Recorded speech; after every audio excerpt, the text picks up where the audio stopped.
The first sound I heard that Monday morning was not a gunshot or a siren. It was the clean, hard click of a tow chain locking under the rear axle of Glenn Barlow's black Buick Roadmaster. Glenn was standing in the rain beside my orchard gate, red in the face, shouting that I was ruining his life, while half of Pine Ridge Estates watched from lawn chairs with paper cups of coffee. The strange part was, 6 months earlier, he had parked that same Buick across my gate and told me, "Real calm and real certain, honey. Nobody owns a road once, enough people need it." My name is Eleanor Carver, but everybody in Masons Fort, Tennessee has called me Nell since I was a girl. And in the fall of 1995, I was 52 years old, 4 years widowed, and tired in the particular way a person gets tired when they've spent too long pretending other people are not trying to take something from them. I owned 28 acres of peach trees, a weathered white farmhouse, a packing shed with a rusted tin roof, and one narrow gravel lane that ran from my front gate to the county highway. That lane had been built by my father in 1948 with a borrowed bulldozer, 2 mules, and the kind of stubbornness that used to count for a lot in rural Tennessee. My daddy called it Carver Lane, though the county map listed it only as Private Access Road 17, which sounded less romantic but had the nice advantage of being legally accurate. For nearly 30 years, that road had carried feed trucks, school buses when the creek flooded, tractor trailers full of peach crates, church ladies bringing casseroles after funerals, and once, in 1979, my husband Bobby's fishing boat after he forgot to lower the motor before pulling out of the lake. It was not a fancy road, not even close, but it was mine, and more importantly, it was the only way in or out of the place my family had worked for 3 generations. Back then, before the trouble started, Masons Fork was the kind of town where people waved from pickup trucks, knew who had gotten a new roof, and could tell from the grocery store parking lot which marriage was having a hard season. The biggest excitement most weeks was the Friday night football game, or whether Mr. Dillard at the hardware store had finally fixed the sign over his awning. Then a developer from Nashville bought the pasture behind my orchard and built Pine Ridge Estates, a tidy little subdivision of 36 homes with white fences, brick mailboxes, and streets named after trees that had been cut down to build them. That development was supposed to have its own entrance from State Route 11, but the bridge contractor went broke halfway through the job. The county got tangled up in permits, and suddenly the residents discovered that Carver Lane was the quickest route to town. At first, it was harmless enough. A minivan here, a teenager cutting through in a pickup there. I let it slide because I knew people were inconvenienced, and because I had spent my whole life being the kind of woman who believed a little patience could keep a small problem from becoming an ugly one. Then Glenn Barlow moved into the biggest house in Pine Ridge Estates, the 2-story brick place with the circular driveway and the fake gas lamps out front.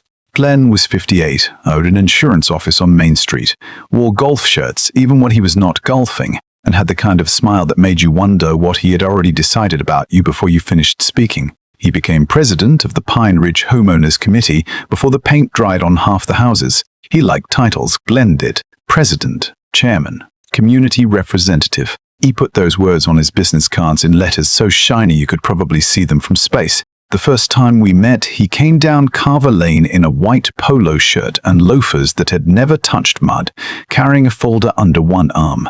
He stood at my gate while I was unloading fertilizer and said, "Mrs. Carver, I am here on behalf of the residents." I told him, "Well, Mr. Barlow, I am right here on behalf of myself, so I guess we can save some time." He smiled like I was supposed to be charming. Then he explained that Pine Ridge needed access through my lane until the new bridge was completed, that the homeowners had children, jobs, appointments, church functions, all the things people have when they want something from you, and that he expected me to cooperate for the good of the community. I said, "Glenn, that road is private, it crosses my orchard, and every truck that uses it tears up gravel I pay for." He opened his folder, took out a photocopy of an old plat map, and tapped it with one polished fingernail. "According to this," he said, "there may be historical access rights." "Maybe," I said, is doing a lot of work in that sentence. He laughed, but there was no warmth in it. "You do not want to make enemies over a road now?" I remember standing there with a fertilizer bag leaking dust onto my boots, looking at that man in his clean shirt and thinking he had no idea what he was talking about. Not about the road and not about me. I still said no politely. That was my first mistake. I thought politeness sounded like strength. To Glenn, it sounded like permission. A week later, a shiny black Buick Roadmaster appeared across my gate at 7:15 in the morning, parked sideways like it had been dropped there by a careless giant. I had a delivery truck due at 8,200 pounds of wooden peach crates coming in from Georgia, and the driver was already calling me from the highway asking where he was supposed to turn. I walked down to the Buick and saw Glenn sitting inside, talking on one of those big cellular phones people carried in black bags back then, looking as pleased with himself as a cat that had discovered an open can of tuna. I knocked on his window. He rolled it down 2 inches. "Morning, Nell," he said. "You are blocking my gate, Glenn. I am waiting on a shipment." He glanced over his shoulder at the gate like he had never noticed it before. "This is temporary," he said. "We are having a Pine Ridge committee meeting at the clubhouse and the parking lot is full." I said, "Then park at the clubhouse, not on my property." He leaned one elbow on the window frame. "Honey, this road serves everybody now. It is practically public." I looked at him for a second and I said, "Well, Glenn, if it is public, maybe the public can help you move your car." He gave me that polished little smile again and said, "You have got a temper for a woman your age. I wish I could tell you I had some clever answer ready." I did not. I just stood there, feeling my face go hot, because men like Glenn know exactly how to make a woman question whether standing up for herself will make her look unreasonable. He left the Buick there for 2 hours. My delivery truck had to wait on the shoulder. The driver lost a morning. I lost money. Glenn lost nothing but a little gas, while he sat in a committee meeting talking about community values. That should have been the day I called a lawyer. Instead, I wrote him a note and put it under his windshield wiper. PR, I vate RO rad. Do not block gate. Next time, I will have the vaticle removed. He took the note, folded it in half, and left it on my porch the next afternoon, with a yellow sticky note attached that read, "Be neighborly." Over the next month, the problem became a pattern, and then the pattern became a campaign. Glenn started telling people the road had always been a public access route. He had teenagers from Pine Ridge driving through my peach rows at night. He put up a hand-painted sign at the entrance that said, "Community cut there," like he'd appointed himself mayor of every inch of dirt between my gate and the highway. I tore it down before breakfast. He put up another one the next day, this time with the Pine Ridge logo in the corner. I took pictures. He began sending me notices on homeowners committee letterhead claiming I owed a road maintenance assessment of $900. I laughed when I read it, then stopped laughing when I realized some of my neighbors had received copies. Suddenly, people who had bought peaches from me for years were looking at me sideways in the feed store. One woman asked if I was refusing emergency access to Pine Ridge families. Another said she heard I had threatened children for riding bicycles on my road. I wanted to scream. Instead, I went home and started a shoebox in the bottom drawer of my desk. In it, I put every letter, every photo, every note, every date and time I wrote down in blue ballpoint pen. I had no cell phone camera, no cloud storage, no magic little device in my pocket that recorded everything. I had a Canyon point-and-shoot camera, a camcorder my daughter had given me for Christmas, 3 VHS tapes, and a stack of Kodak envelopes from the pharmacy. So that is what I used. I filmed Glenn's Buick blocking the gate. I filmed Pine Ridge residents driving through the orchard. I filmed the new sign he put up near my mailbox. I photographed tire tracks in the mud after a construction truck crushed 2 young peach trees near the south fence. I wrote the date on the back of every picture, July 18. July 23, August 2nd, August 9. I kept telling myself it was just paperwork, that I was simply being careful. But deep down I knew I was building a wall because Glenn had already made it clear he respected neither fences nor kindness. Then came the day he crossed a line I could not pretend not to see. My older sister Ruth came to visit from Chattanooga. Ruth was 74, had bad hips, carried a folding cane in the trunk of her Oldsmobile, and still believed every family problem could be fixed with pie. She had not been to the orchard since Bobby died, and I had spent a week cleaning the guest room, baking cornbread, and pretending I was not nervous about seeing her because Ruth had always been the one who could look at me and know exactly what I was not saying. She arrived on a Saturday afternoon in October, just as the leaves were starting to turn the color of old pennies. I drove down to open the gate, and there was Glenn's Buick again, parked dead across the entrance. Not just close to the gate, not half on the shoulder, not something I could quietly work around, dead center. There were folding chairs nearby, a table with lemonade, and about 10 people from Pine Ridge wearing little green ribbons that said "Save OHAV ACCESS." Glenn had arranged a neighborhood meeting in front of my gate like he was holding a town hall on the courthouse lawn. I stood there with Ruth in the passenger seat, her cane folded beside her, and Glenn came walking over with a paper cup in one hand. "Afternoon, Nell," he said. I told him, "Move your car." He smiled. "We are educating the residents about responsible land use." My sister leaned toward the open window and said, "Is this the man who thinks he owns your driveway?" Glenn looked at her, then looked back at me. I said, "Glenn, my sister has arthritis. She needs to get inside. Move the Buick." He took a sip of lemonade. "I cannot just interrupt a community event. You have got a lot of hostility, Nell. You ought to think about how that looks." For a second I saw red, not metaphorically. Everything in front of me seemed to go red around the edges. I wanted to grab that little green ribbon off his chest and throw his lemonade into the gravel. Instead, I walked back to my truck, climbed in, and drove Ruth to the diner in town. We sat in a booth near the window for nearly 3 hours, waiting for Glenn's little meeting to end.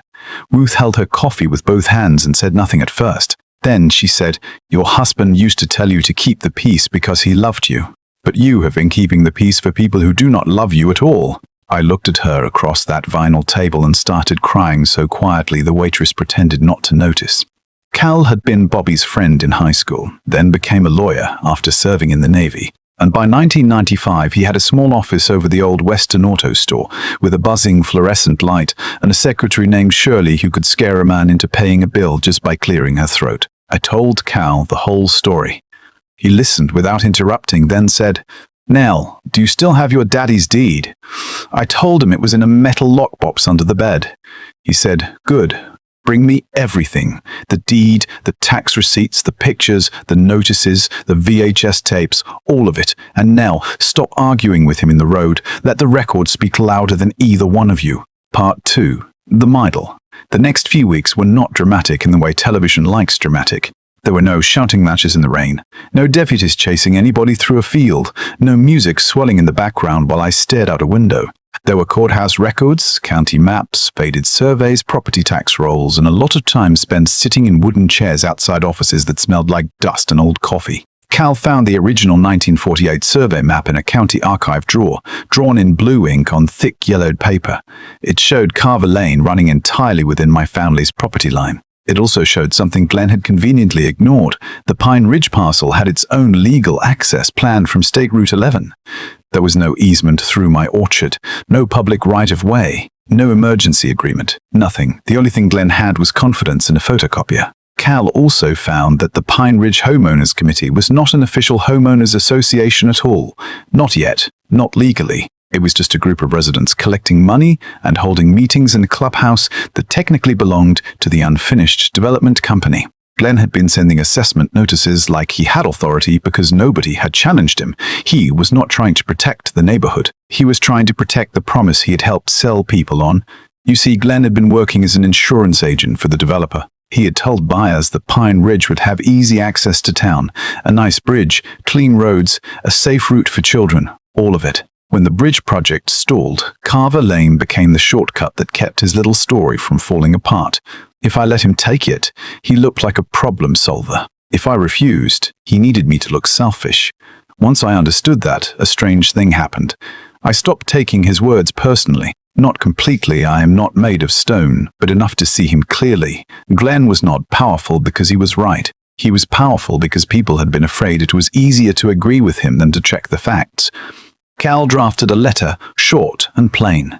It stated that Carver Lane was private property, that no public or private easement existed, that unauthorized vehicles were trespassing, and that any car blocking the orchard gate after written notice could be removed by a licensed towing company. We sent one copy to Glenn by certified mail, one copy to the Pine Ridge Committee, one to the county sheriff, and one to the developer's office in Nashville.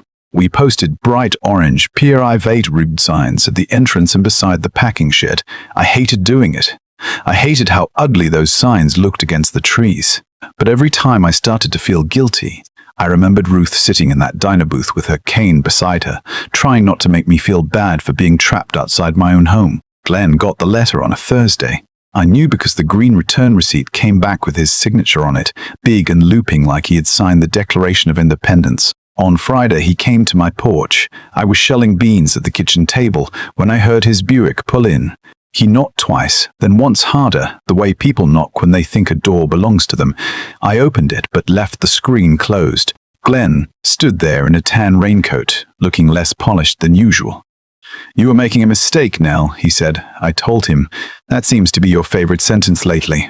He tried to smile, but it did not land. "The residents are upset. They believe you are punishing them for something the developer did." I said, "I am not punishing anyone. I am protecting my property." He leaned closer to the screen. "You really want to be the old woman who blocks families from getting to town?" I looked at him and said, "I am 52, Glenn, not 112. And if you call me old again, I might start charging you a history lesson." His mouth tightened. "You think you have won because you hired a lawyer?" I said, "No. I think I have won because I owned the road." That was the first time I saw him lose his balance. Not physically. Glenn was too careful to stumble where people could see. But something in his face slipped. He had spent months treating me like a widow with too much land and not enough fight left in her. Now he was looking at a woman who had read the paperwork. He said, "You're going to regret this?" I said, "Probably, but I will regret it from my own driveway." After he left, I sat at the kitchen table shaking so badly I spilled beans all over the floor. That is something people do not talk about when they tell stories about standing up for themselves. You do not always feel brave. Sometimes you feel sick. Sometimes you feel like you have picked up a rock and thrown it at a hornet's nest. But I had reached the point where being afraid of Glenn was starting to cost more than fighting him. The real escalation began 2 days later. Someone cut the chain on my south gate and drove a pickup through the lower orchard. They crushed a row of young peach trees, snapped irrigation pipes, and left beer cans near the creek. I called the sheriff. Deputy Earl Matson came out, a good man with a grey moustache and a slow way of speaking that made people either calm down or get nervous. He looked at the tire tracks, wrote down measurements, and said whoever did this knew exactly where they were going. I asked him if he thought it was Glenn. Earl said, "I think you have a problem with somebody who wants you to believe this will get worse if you do not give in." Then he looked at the orange private road signs and added, "That does not mean you should give in." We did not catch anyone that day, but the next week a teenager from Pine Ridge came to my house with his mother.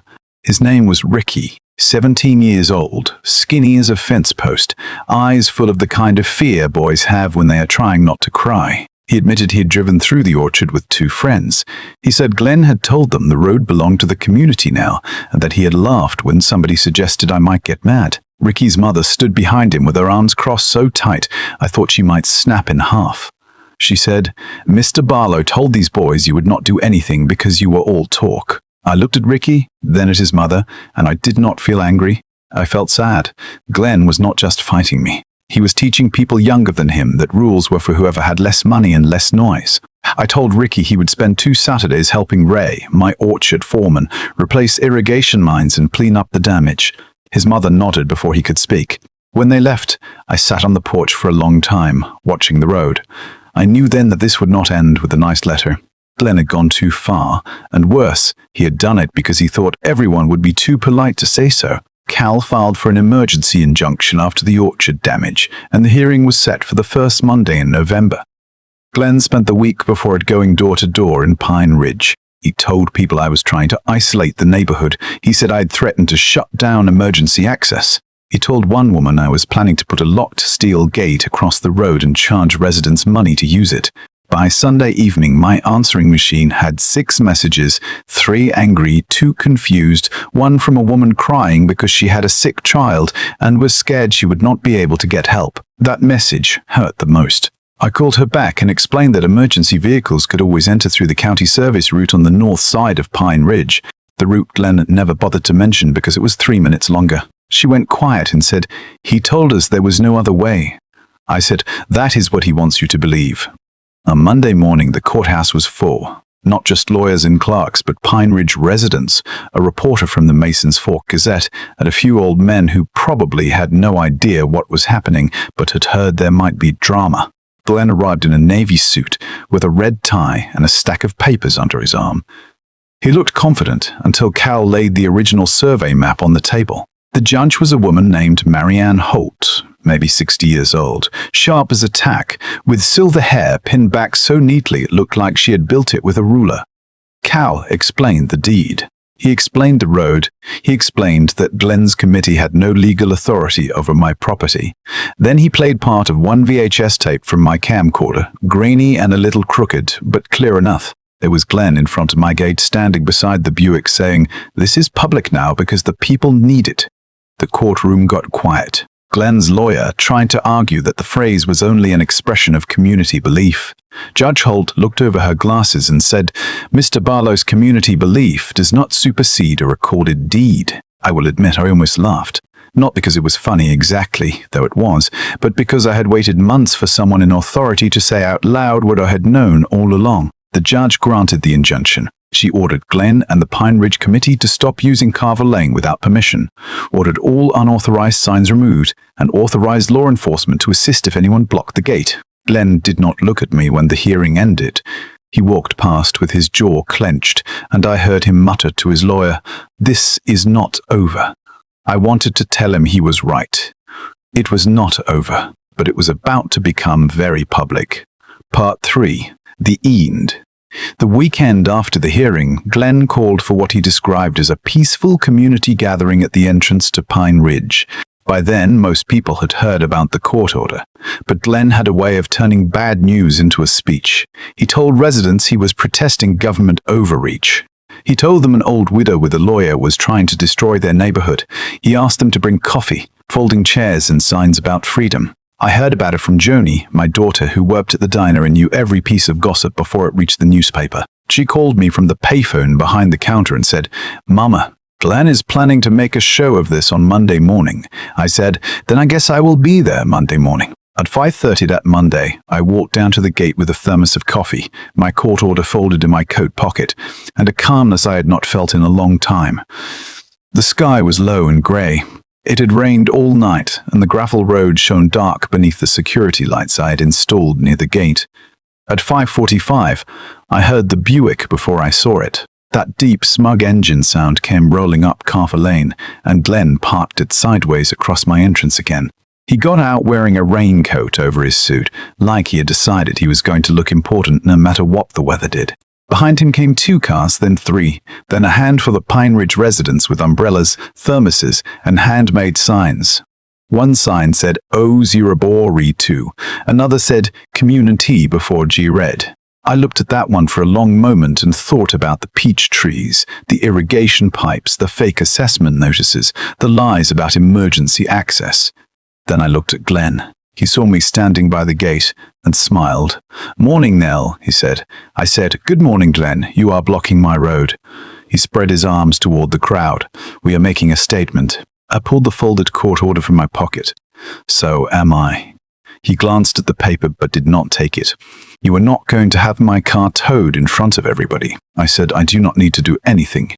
"You parked it there." At 6 o'clock, Deputy L. Madsen arrived in his patrol car, followed by Hank Lively in his old blue tow truck, the one with the big yellow light on top, and the hand-painted lettering that said, "Lively, Towing and Recovery." Behind Hank came a produce truck from Knoxville, scheduled to pick up my late harvest apples from the packing shed. It was a real delivery, real business, real crates stacked and waiting. Glenn looked at the truck, then at Earl, and for the first time all morning the color left his face. Earl stepped out of the cruiser, rain dripping from the brim of his hat, and walked toward Glenn with the court order in one hand.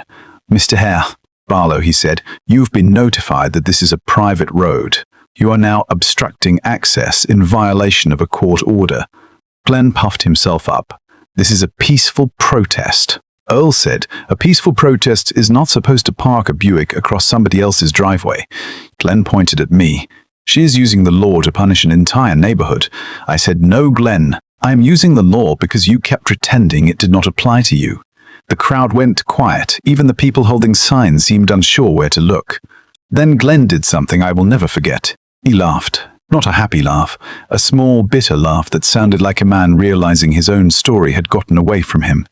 He looked at the tow truck and said, "Fine. Go ahead. Let everybody see what kind of woman you are." I thought about all the times he had called me selfish, old, hostile, unreasonable. I thought about Ruth waiting in a diner booth, about Ricky replacing irrigation pipes, about my daddy's hands on that old road. Then I said, they are seeing exactly what kind of woman I am. Hank did not rush. That is one thing I appreciated about him. He moved like a man who had been towing cars longer than Glenn had been telling people what to do. He put out the warning lights. He checked the Buick. He hooked the chain beneath the rear axle. The little crowd stood in the rain, quiet except for the sound of the tow winch tightening. Then came that click, the sound I told you about at the beginning, clean and hard and final.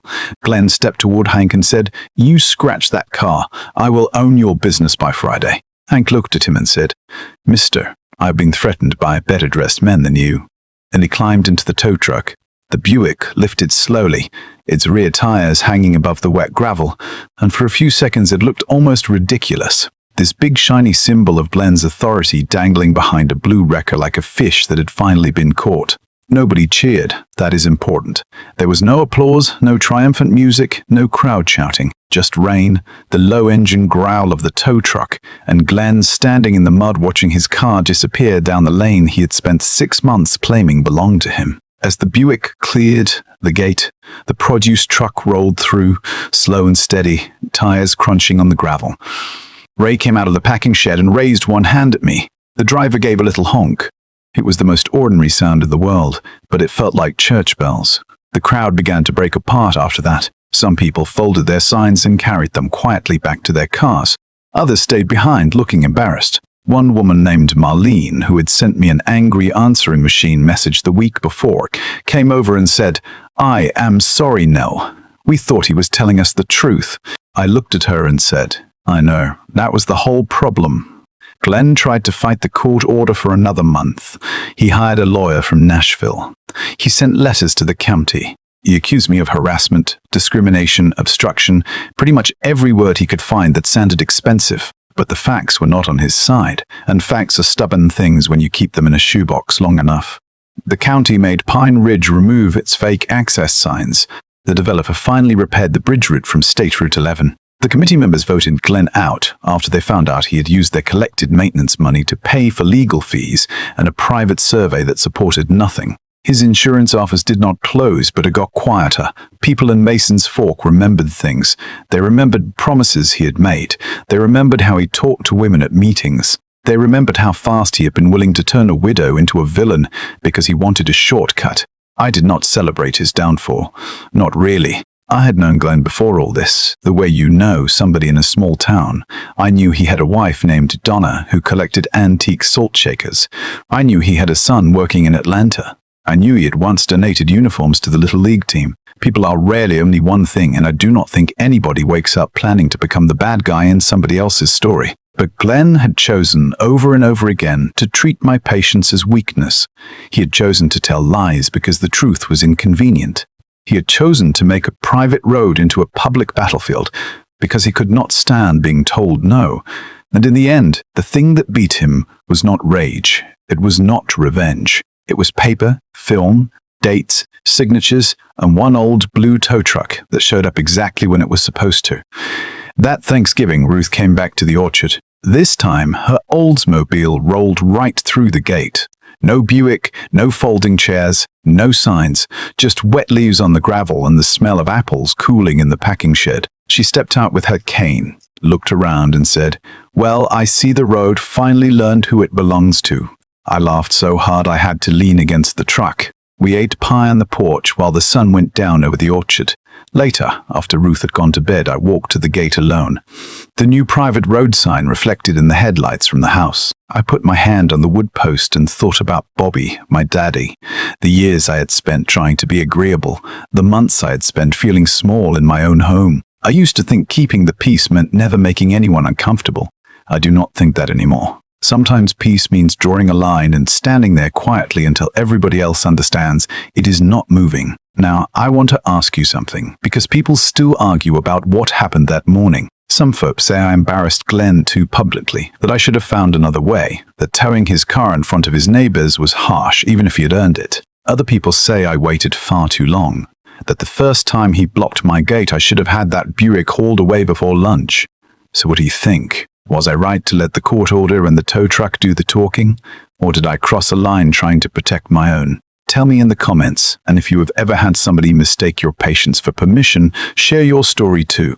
Because sometimes the people who need to hear these lessons are already standing in somebody else's driveway.